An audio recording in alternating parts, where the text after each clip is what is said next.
એવી વાત કરી કે તમારા માતાજી અને આ ગુરુજી સત્સંગ કરે છે એ થોડુંક અયોગ્ય છે. ગોપીચંદ રાજા હતા એટલે થોડુંક સહન થયું નહીં એનાથી. અને ઓના તો સમાધિમાં લીન હતા એના ગુરુ કાનિમનાથ. ગોળારમાં એક ભંભરીયો કૂવો હતો, એનામાં જઈને એને ગુરુને ફેંકી દીધા કૂવામાં.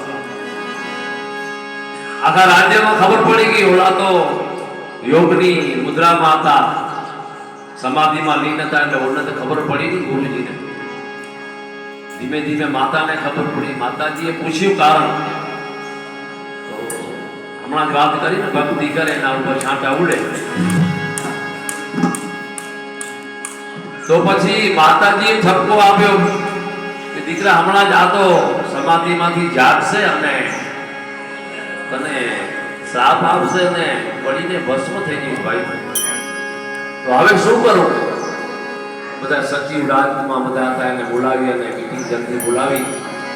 અને ત્યાંના બધા બુજુર્ગો હતા એને બધી ખબર હતી કે જલ્દીથી 3 પૂતળા બનાવો, એક લોખંડનું, એક સોનાનું અને એક પિત્તળનું. અને જ્યારે આ ગુરુ મહારાજ સમાધિમાંથી જાગૃત થાય કુવામાં, અને ત્યારે વાત કરે ત્યારે પૂતળું આડું રાખજો.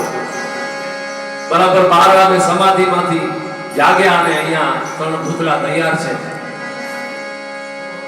દાદા આદેશ કોણ છે બેટા? ગોપીચંદ. જ્યાં બળીને ભસ્મ થઈ જા.